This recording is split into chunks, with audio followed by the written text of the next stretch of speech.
PK52, the Saturday morning meeting. So let me give you a little overview of why I'm doing this particular segment on the Saturday morning meeting. For some of you guys know that I haven't been in a dealership in a while running a store.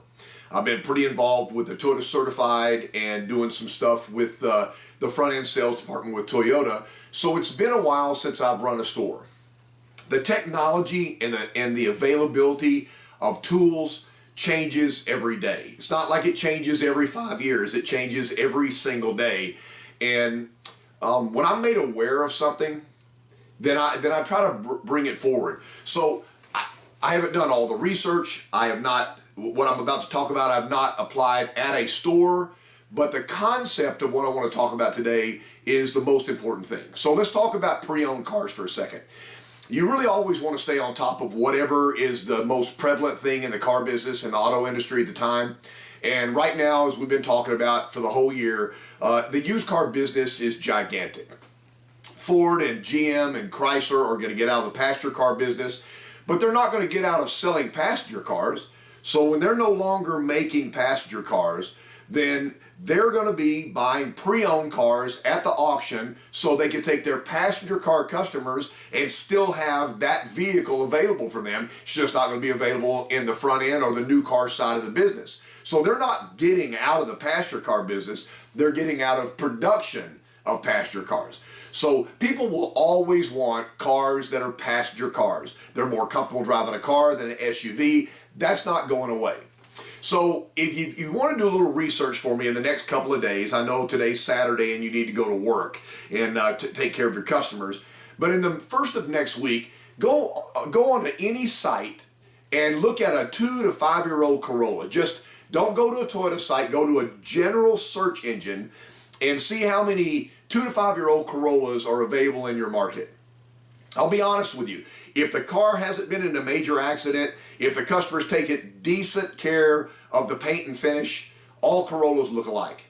All RAV4s look alike, all Camrys look alike, and it's really buyer beware. Just because it's a Corolla doesn't mean I change the oil. Just because the Corolla's got 75,000 miles on it doesn't mean I've ever done any major service, and it doesn't mean the tires are good. It doesn't mean I've ever done anything with the brakes on the car. It just happens to be a Corolla.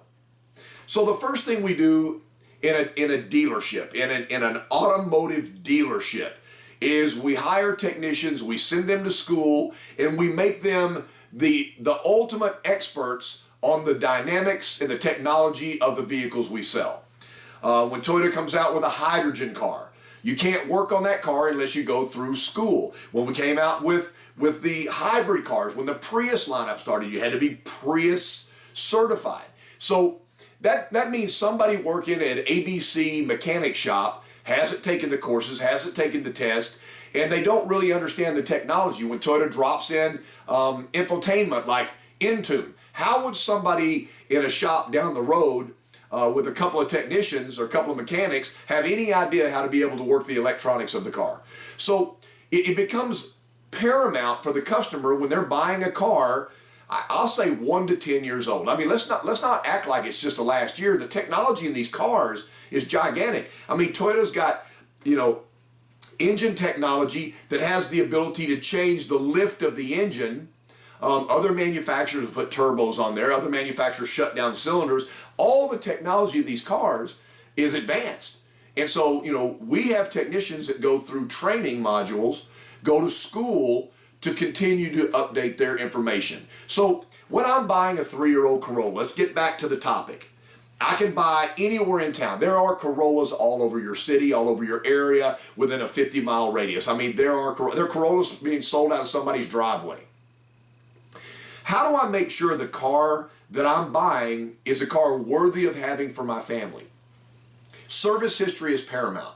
For all the salespeople listening to me right now, you can go back in the back and pull the vehicle identification number off a car that the customer is going to come in and see in a few days. They're not coming into the dealership today. It's going to be a few days before they come in. Pull the service history. When that customer shows up, say, Mr. Johnson, I hope you don't mind. There's a couple of days before you came in, so I put a little packet together for you. And one thing in this packet right here is a service history. This car was owned in Alabama. We got lucky and the person had moved up here and we were able to take it and trade. but all the service records came from that store that they used in Alabama, but I've got all the service records and they've done every single thing on the car. They finished all their Toyota Care coupons, so the first 5 services was at the dealership, and then they've done everything else, and I've got a record of that. I don't know, how close do you think you are to selling that car to that customer right now? One of the things that I try to explain when I'm doing a seminar is, if I've seen the car, researched a pre-owned car online, I've seen photos of the car, I've seen the price of the car, and I've seen the location of the car. If I've seen the price and I'm willing to come look at the car, then I am comfortable enough with the price to come look. If the price is $24,995, then I'm not going to come in and immediately start griping about the price. I'm going to tell you that I wanted to look at the car and I'm comfortable enough. I may not be willing to pay the $24,995. I may want a little bit better deal than that. That's okay. But it wasn't so outrageous that I didn't come. So how do we value up? And those are the words I've been trying to use all of 2019, value up. How do I take the $24,995 and make the customer understand that there's value up above the asking price of the car? So here's what I've been asking the managers to do and the salespeople to do in the at the car presentations and when I sit down and do a full seminar. Pull the service history on the car. That service history should be in the car. You know, I do a lot of work with certified, but I'm not just talking about Toyota certified used vehicles. I'm talking about pre-owned vehicles. Why, as a customer, would I not want to know what the background of the car is? Why would I not want to know that the car's had all the services? Then the repair order. I will be honest with you.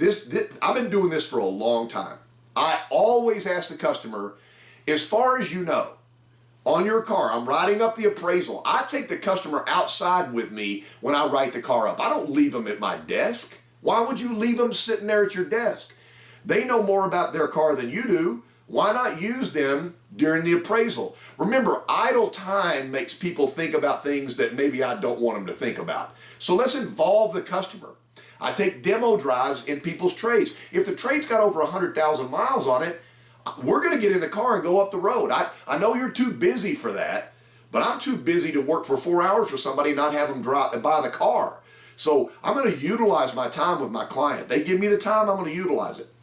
I'm going to write the car up with the customer, and a question I ask, it's a generic question, is there anything that you haven't done to this car that's ready to be done now, tires, brakes, a full service? Are all the service records up to date on the car, and is there anything that I need to know?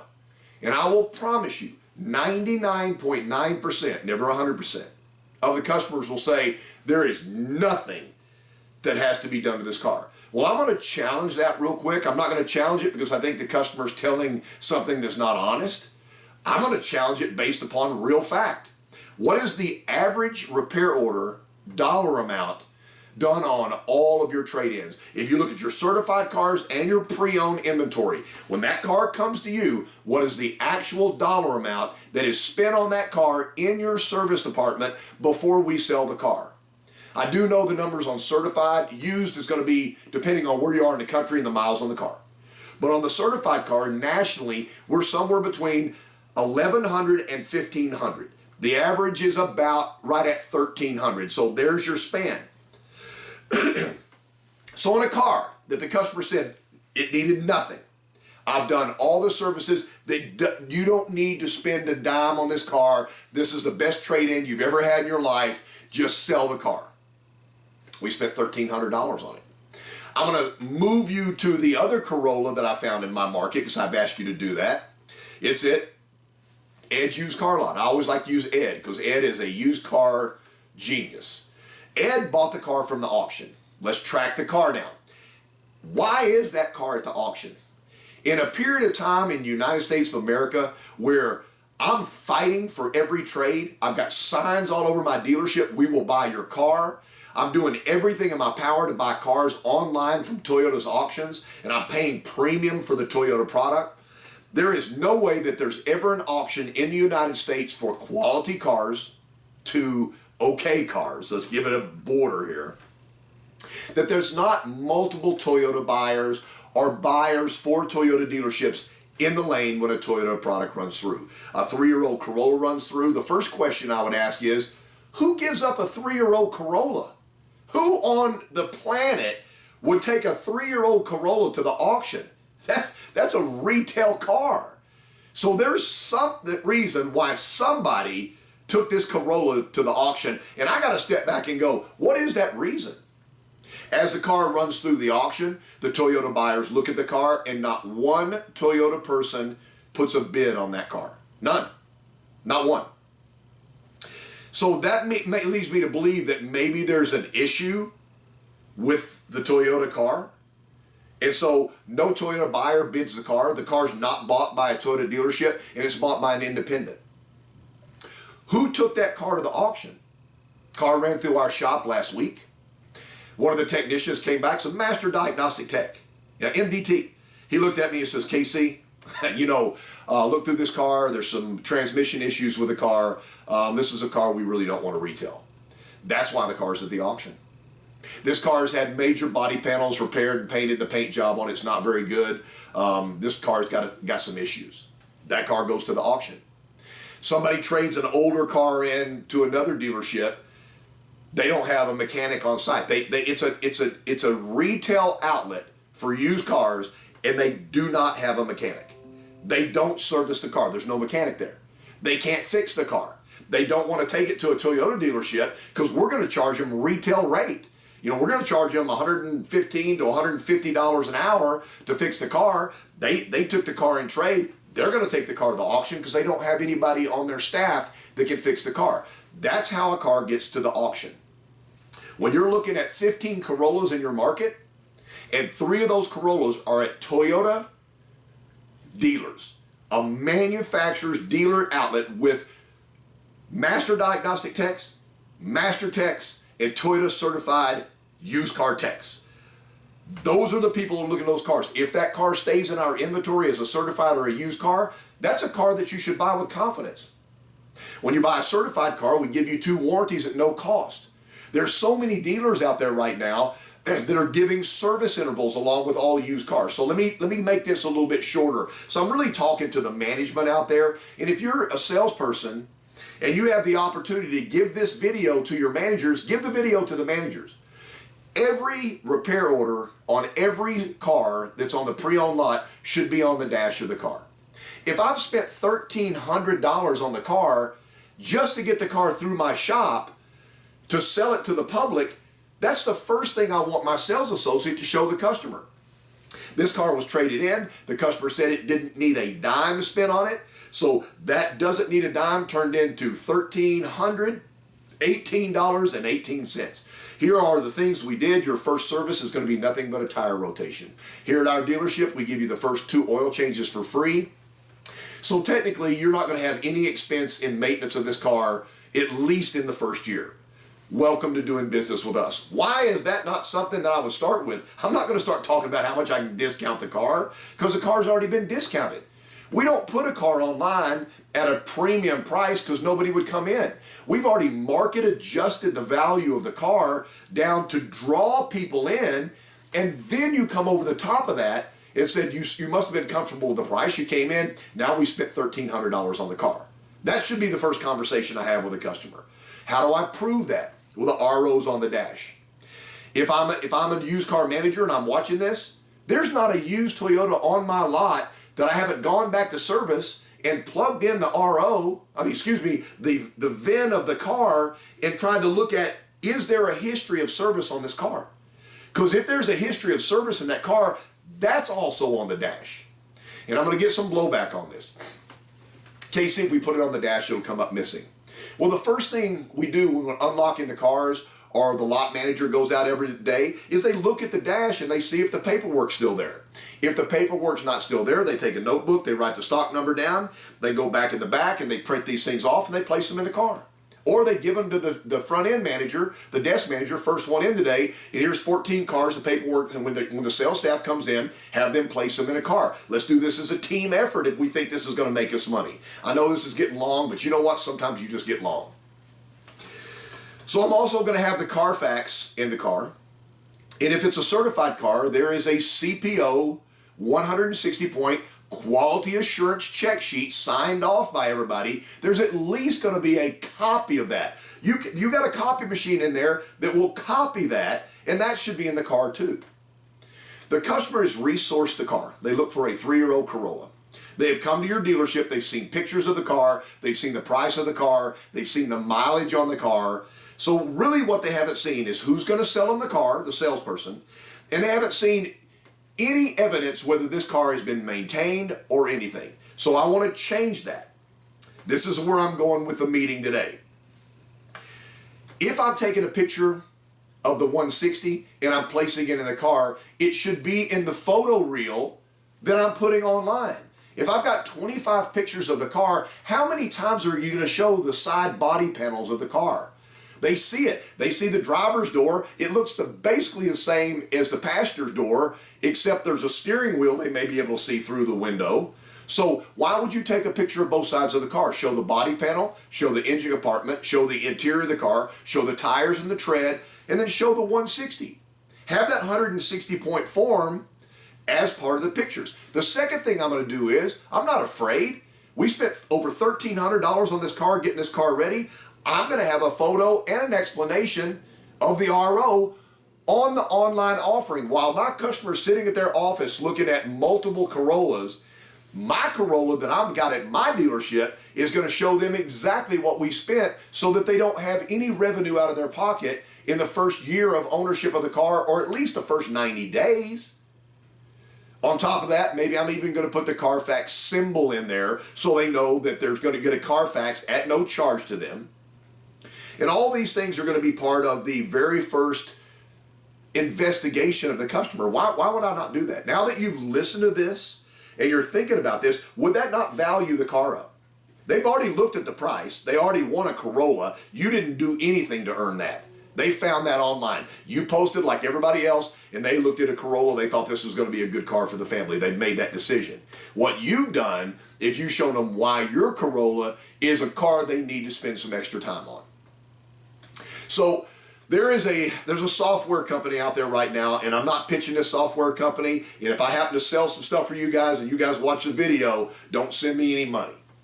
But there's technology out there that can help us put all this together. The name of the company is Auto I Packet. Auto, small I, and the word packet. I would go online today and I would just pull up their website. What they do is it integrates with your website. So if I go and I look at your car, then I can come back and I can punch the history button and everything that I just talked about comes up. The internal RO, the history of the car, service records, all that was done to the car. It's a full comprehensive review of that car from day one. If there's any records out there, they gather the records, they put it on the site. As a sales associate or a manager, if that customer goes to my site and they log on and they're looking at the service history of the car, I get an alert that the customer's looking at the service history of the car.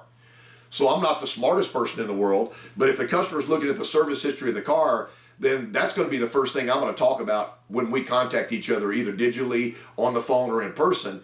I'm going to say, is the service history of the car and the background of the car important to you? They go, yeah, it's really important to me. Well, obviously I already know that because I've been signaled by this software company that the customer has done research into my website on the background and the service history of the car. And I'll say, you know, one of the things about our cars at our dealership is we fully disclose everything we did to the car before it was put out here for sale. And if we can get any information of the background of the car, we do the full research of all the service records. And the customer goes, you know what, I've already seen that on your website. I go, oh, fantastic. So I'm not going to go into all the semantics of this company, but it was referred to me, and I'll tell you who it was. The New York region has some amazing people working there. And it's so funny as I've got my multiple years with Toyota, a lot of the people from the New York region are now out running places where they've just gone through the ranks of Toyota. It's been a good training ground for the people now that are an integral part of the company. Fran Dwyer's been there for over 30 years. She found out about this. She did some research on this. She alerted me. She said, you might want to look at this. Which is, I mean, if you guys have something you want me to look at, hit me up. I'm going to look at it. So I have a friend that lives in North Carolina that ran a Sonic store. So Auto I Packet, one of the groups that they're involved with is Sonic. So instead of me going online and just looking at their website, which I did, I called him. And I said, hey, Keith, let me ask you a question. You used this auto iPacket when you were running the Sonic store. Tell me how it was.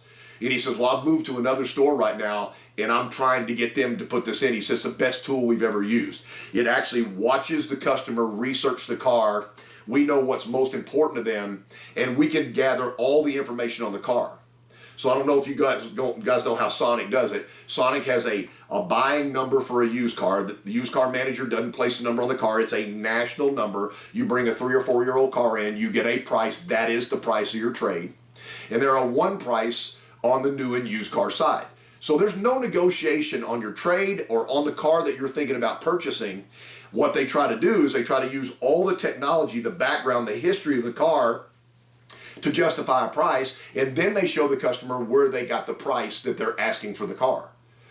So if you start looking at places like Carvana and Vroom and all of these companies out there, they're saying, hey, we'll come to your house and pick your car up and bring you a check. Or you can buy a car from our coin-operated vending machine and never talk to a salesperson. And you start looking at what I've explained today. And again, I was very broad today. I didn't narrow this down because I want you to do your own research. But if you start looking at the way the business is evolving to the digital side of the business, you have to realize that the customer, all they want is they want value for their dollar. If the selling price, my finishing thoughts are, if the selling price is $24,995, the only job of the salesperson is to present that vehicle at $24,995 or higher. If the value is higher than the $24,995, then there is a great chance the customer is going to take that vehicle home. If they think they can get a better deal, more car or less money than the $24,995, if that's what they think, when you're finished with your presentation, that customer's going to leave. And you're going to go, why didn't they buy the car? The value was never established, and it was never established up and above the value. I'll tell you right now, you're in the best time in the history of selling used cars. We are selling pre-owned cars for less money than we should be selling them for. We are paying more money than we've ever paid for a pre-owned Toyota at any auction, online or physical, ever in the history of Toyota. So the customer is getting the value. It would be our job to make sure we present that value in a format so they can absolutely understand it, so they take delivery of the car. The car is perfect. The car has been taken care of. The car is backed up by the manufacturer and the dealer. Why wouldn't you take this car home? KC Nix PK 52. Sorry about the length of the deal today. The Saturday morning meeting.